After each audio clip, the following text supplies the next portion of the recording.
physics project, we recorded kinematic data from Mckenzee, located over here, pushing me, Spencer, on my bike.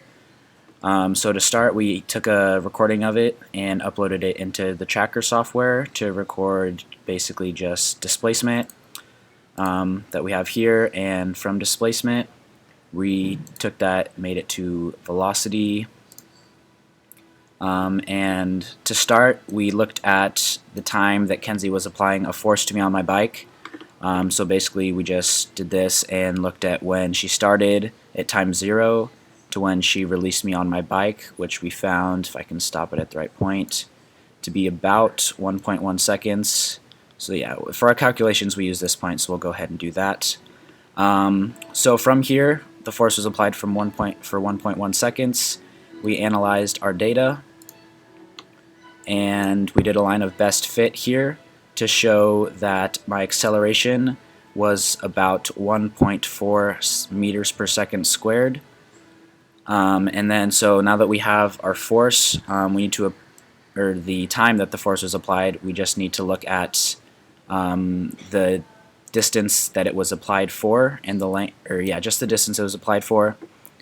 So for that we can just look over here and see that it was started at 3.685 and subtracted that from 3.026, which we can do right here. 3.685 meters minus 3.026 meters, and that equals 0.659 meters. So this is the distance that we use to calculate our work. So to start, here's our displacement, here's the time I was talking about, and here's the acceleration, all from the tracker data. The mass that we found of my bicycle was about 8.6 kilograms, and my mass was 74.39 kilograms. Using our force equation, force equals mass times acceleration, we added the two masses together and multiplied that times the acceleration to give us a force of 84.39 newtons. And then from that number we were able to look at power and work, and we use the equation of power equals work over time, and then work equals force times displacement, and we can use our force that we calculated up here. So as you can see, 84.39 newtons times 0.659 meters gives us 55.61 joules of work. So we plugged this back into our equation of power.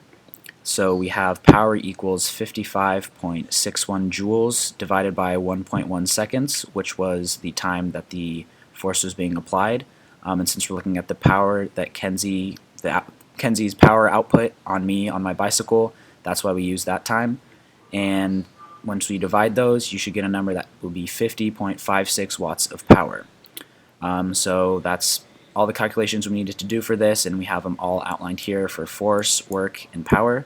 And that's all we needed to do for our physics project.